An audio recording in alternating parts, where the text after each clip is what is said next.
It is my pleasure to introduce our speaker for this morning. John Pruitt signed off as anchor of Channel 2 Action News at 6 p.m. in December, ending 18 years with his partner, Monica Pearson. John currently works on special programs and investigations for Channel 2 Action News. He began his television news career as a reporter and a cameraman, covering major civil rights stories around the South. From 1965 to 1967, he served as an infantry lieutenant in the U.S. Army in Seoul, South Korea, and Fort Gordon, Georgia. Upon his return to MSB in 1967, John resumed his reporting career, eventually rising to the position of weekend anchor. In 1973, he became anchor of the 6 and 11 p.m. news. In 1978, Mr. Pruitt joined WXIA-TV as evening news anchor, but in 1994 rejoined WSB to anchor the 6 and 11 p.m. news. John anchored his last 11 p.m. newscast at WSB-TV on July 7, 2010, ending a 41-year history as a news anchor. Mr. Pruitt has a history degree from Davidson College and has received many awards for his anchoring and reporting. He has won 10 Emmys, including Best Male Anchor and Best Documentary, 5 Sigma Delta Chi Quill Awards, the UPI Award for his coverage of Jimmy Carter's presidential campaign, and the coverage of a North Georgia airliner crash. He is the Georgia winner for public service. He has been named the Father of the Year, Pioneer Broadcaster Award from the University of Georgia Journalism School, the Silver Circle Award from the National Academy of Radio Arts and Sciences, an honorary doctorate degree in public service from Presbyterian College, and the Distinguished Achievement in Broadcasting Award from Di Kappa Gamma at University of Georgia School of Journalism. John and his wife Andrea have been married for 4 decades and have 2 daughters, Christina and Lisa, and 5 grandchildren. The Pruitts have 4 dogs, and in a statement of great diversity and understanding, 3 of the dogs are golden retriever and 1 long-haired dachshund. Ladies and gentlemen, our commencement speaker, Mr. John Pruitt.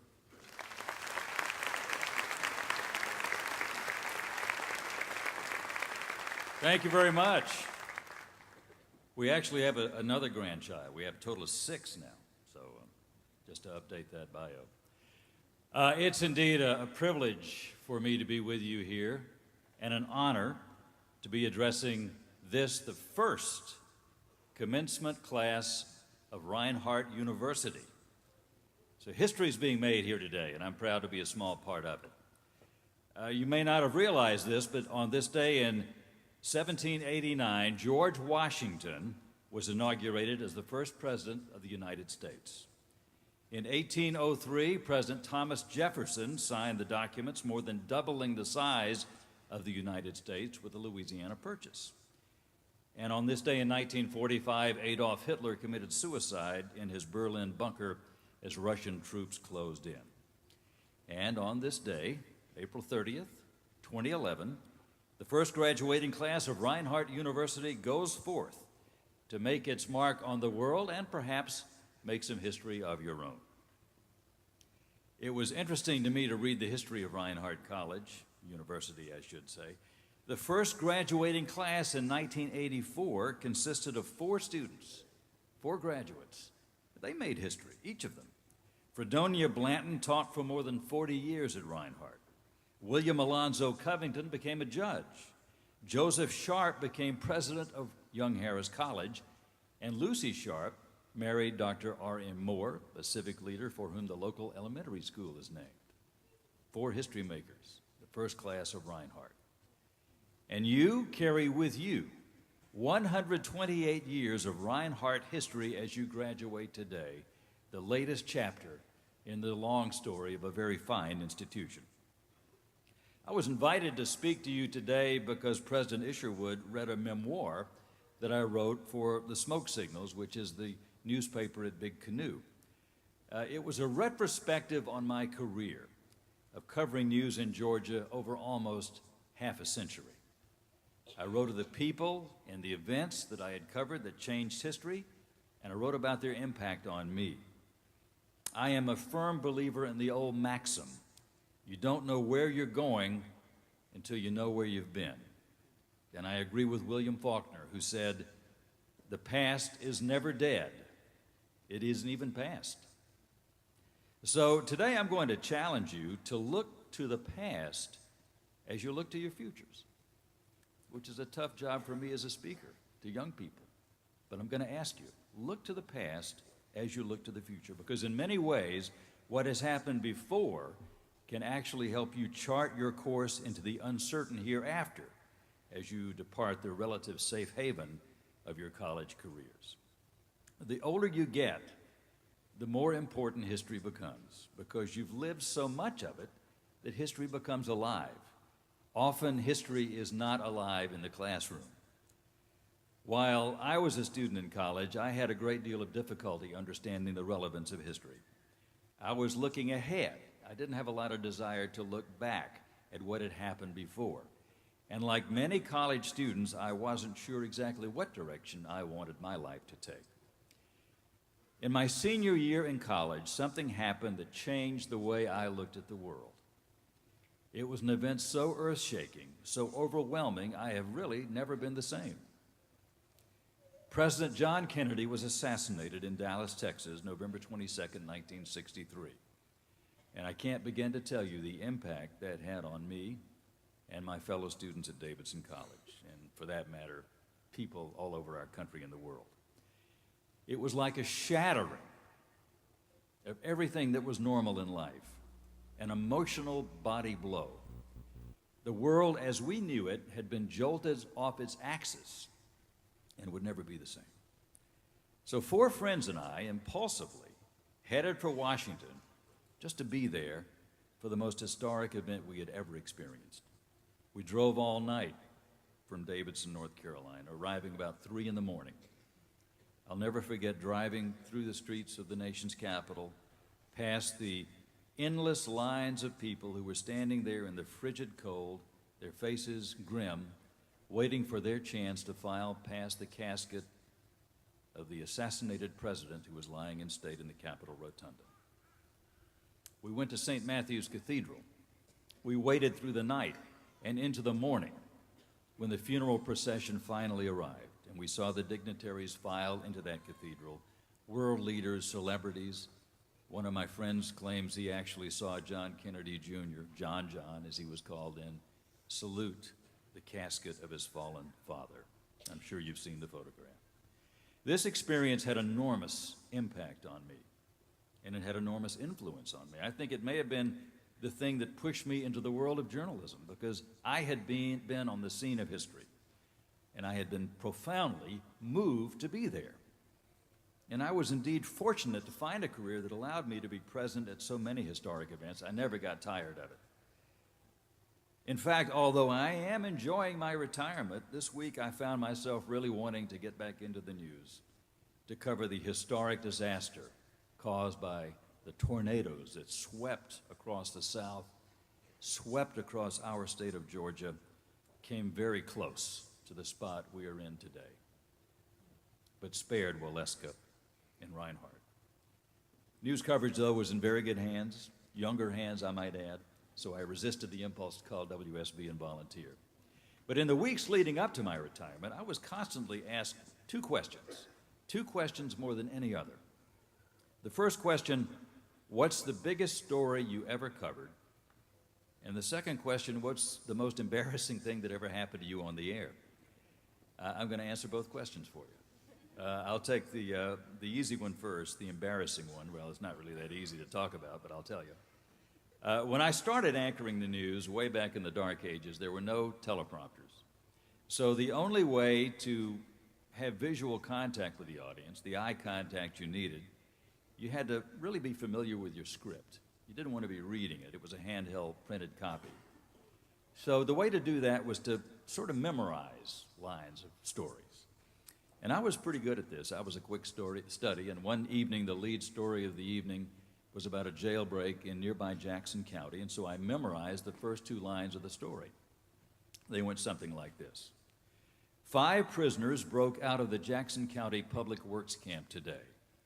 They were armed with homemade knives and ice picks. I memorized those 2 lines because I wanted the news to get off to a dramatic, compelling beginning. The theme music began to play. The floor director cued me to begin talking. I summoned up the best anchorman's tones I could. I leveled my best anchorman stare into the camera, slightly furrowed brow, you know the look. And then, without once looking down at my script, I said, from memory, "Good evening. 5 prisoners broke out of the Jackson County Public Works camp today. They were armed with homemade knives and toothpicks."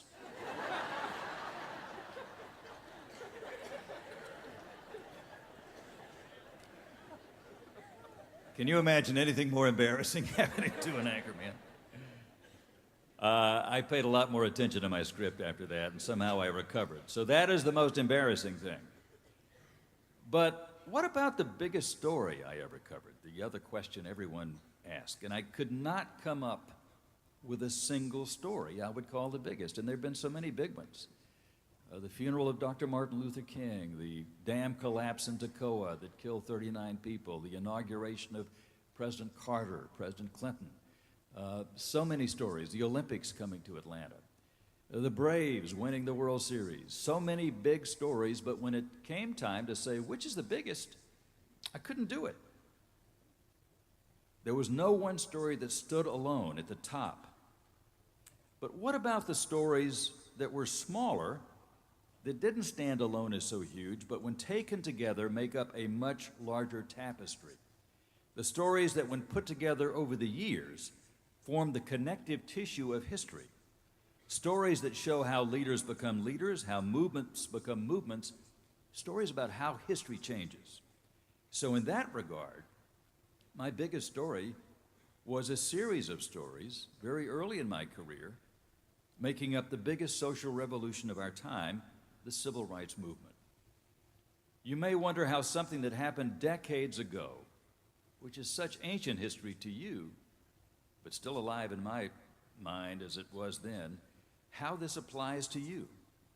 But what happened decades ago has affected you in the way you live your lives. And the story continues. It all connects. In the broad sweep of history, no matter where you start, you're always walking right into the middle of something. You can't go back to the actual beginning because there is no beginning. There is no end. History is a continuum. It's not a straight line. It's a rolling wheel. And that wheel has spokes, and they all interconnect in the perpetual story that we live every day. So as you graduate, you walk with your diplomas in hand right into the middle of history. You take your places in the ever-changing, dynamic world in which we live. And the more you understand about that world and the forces that change it, the better prepared you're going to be to adapt to, and in some cases to challenge those forces. And who knows what challenges you're going to face. When I graduated in 1964, I faced a world of tumult and turmoil as African Americans were struggling for their rights as American citizens. A world which teetered on the brink of chaos as our leaders and would-be leaders were gunned down by assassins. Dr. King, President Kennedy, Bobby Kennedy, and others. A world where young men were being sent off to Vietnam to fight and die in a war that would divide our country.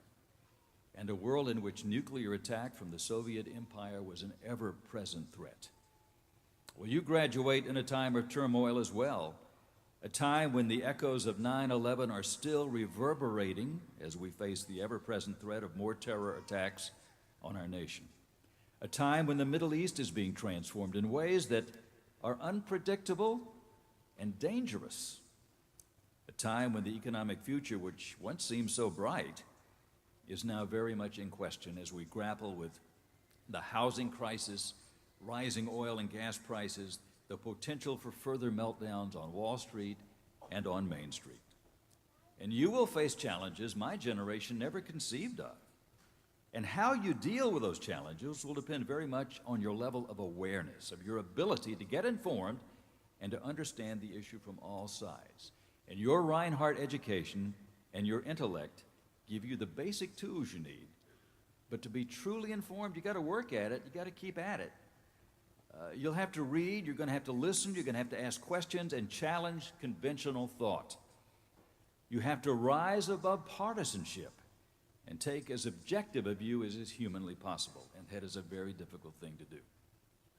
It is so easy to let the rhetoric and the posturing, the partisan statements sweep you off your feet.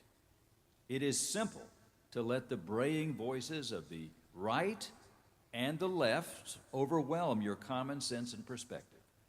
In fact, one of the biggest challenges you face is how to deal with the deluge of facts, fiction, charge, countercharge, and irrelevant trivia that inundates our lives almost every second of every day.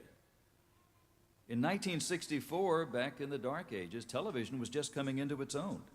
The Kennedy assassination and the events that followed was really the first big national TV event, a time when the nation was gripped by the images they saw and participated in the sense of national unity that only television could provide. We really saw a glimpse of that yesterday with the wedding in London. It was a community event, a world community event. And television provided that, but there were competitors this time around because so much has changed. Television can still have major impact, but that impact has been so diluted by the internet and its myriad ways of spreading information. And newspapers, my friends, newspapers are fighting for survival. It appears to be a losing battle. I would wager that very few of you members of this graduating class, and probably very few of the people in this gymnasium, regularly read a newspaper. I would love to lose that bet, but I don't think I would. Network television newscasts, they're losing audience. It's a trend that no one knows how to reverse. Information is going to the internet. Newspapers and television stations know the internet is the future. Evolve or die. Some are going to survive in internet form, but some will simply not make it. They will cease to exist. You are the ones transforming media through Facebook, through Twitter, other instant communication technologies and methodologies. Who knows what's coming next? But we know that it's going to be changing, and changing so rapidly, it will be extremely difficult for us to keep up with. My concern is that so much information we receive this way is so fast, so furious, so instantaneous, often so superficial, often so erroneous, that we have no time to think, to reflect, and to ponder the issues of the day. So much of our public discourse is rancorous, partisan, abrasive. So little of it is thoughtful, reflective, objective, and honest. It is very difficult to separate the wheat from the chaff, speaking in biblical terms, to sort out the issues and the various sides being presented and to form intelligent viewpoints based on solid information. And this, I think, is tougher today than it's ever been. But as Reinhardt graduates, you have the tools, you have the skills to rise above the superficiality and the speciousness that permeates our world, to be truly informed and aware. We do not know where history will take us, but wherever that is, I would urge you to be sure you are on the right side of history. I am reminded of those brave souls and individuals, black and white, who helped bring the South through the Civil Rights Movement, a movement I covered. It is hard for us to conceive today of a South that was rigidly segregated, a South in which a black person could not use a restroom labeled white only, a South in which a black family on a drive from Atlanta to Augusta could not eat in a whites-only restaurant, a South where separate but equal schools was frankly a sham and a lie, a South where elected officials played to the baser instincts of their white constituents, even though they knew it was cynical, a losing exercise that will ultimately damage their people. There were many white folks in the South who knew segregation was wrong, who knew there was no logic under the U.S. Constitution to deny basic freedoms to American citizens who happened to be black. How many of them had the courage to speak up? How many of them had the fortitude to be counted as being on the right side of history? It is so much easier to go with the flow, to accept the status quo. So much easier, so much safer. Martin Luther King Jr. talked about those people. He said, "There comes a time when one must take a position that is neither safe, nor politic, nor popular, but he must do it because conscience tells him it is right." Who knows what decisions you will have to make in the years ahead? How many of you will have the courage to take the positions that are neither safe, nor politic, nor popular, because conscience tells you it is right? I am reminded of the young college students, black and white, who put their lives on the line, sometimes lost their lives to help our nation live up to the ideals written in our Declaration of Independence and Constitution.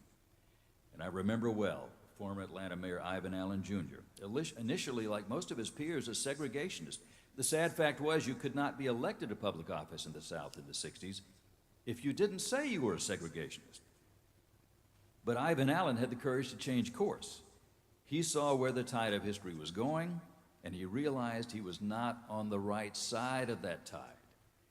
He ended up being the only white Southern elected official to testify for the Civil Rights Act of 1964, which allowed blacks equal access to restaurants, hotels, restrooms, and other public accommodations. It was an act of political courage. It was an act of physical courage, because violence was an ever-present threat in the South in those days, but it was the right thing to do. His conscience told him that, and he acted on it. I wonder who among us would have such courage. I like to think I would. I like to think you would. Fact is, you never know until the time comes. Shakespeare's Polonius perhaps said it best: "This above all, to thine own self be true, and it must follow as the day the night, thou canst not be false to any man." I hope you as Reinhardt graduates will do the right thing, and that you will do the right thing based on your fine education, your careful weighing of the solid facts you glean from serious observation and analysis of the issues of the day, and your conscience, which is the best guide any of us can have. It will not be easy. It may involve discomfort and sacrifice, and it may require courage. Being on the right side of history often does, but I am confident as Reinhardt graduates, you will rise to the occasion. I have spent so much of my career talking with young people, urging them to keep up with current events, to embrace their educational opportunities, to get involved in their communities through volunteerism, through service, through the political process. As graduates of Reinhardt, you have an obligation. You have an obligation to be involved. Your degrees offer a future of personal advancement, but those hard-earned degrees also infer a responsibility to use your education, not only for personal growth and gain, but also for making our communities, our state, our nation, better places to live. Your education puts you on the brink of a brave new world of discovery. And the most wonderful thing about higher education, and particularly a liberal arts education, which is something you should treasure always, is that it makes you realize how little you really know. And that's a gift. That's a blessing, to realize you don't know that much. But your educations give you the ability to keep on learning. And it's a never-ending process. Your education stops only if you allow it to. Education, just like history, is never-ending. We should always be striving for enlightenment. Finally, a little story about when I ran track in high school. I was a half-miler, very mediocre half-miler. And after one less than stellar performance, my coach took me aside and offered this advice. He told me, "John, there's only one way to run the half mile. You have to start off as fast as you can possibly go and gradually increase your speed." I could never do that. In fact, I don't know many who could, but as I look out on your faces today, I see faces in individuals and young lives who definitely have the capability. You've been going at top speed here at Reinhardt to get your education, to get your degree, and now the world calls on you to go faster, to gradually increase your speed, bringing your talents, your abilities, your intellect, your curiosity, your drive and ambition into the swirling currents of history. I am confident that the Reinhardt University class of 2011 will play its proper role in shaping our history for the better. I wish you good luck and Godspeed. Thank you.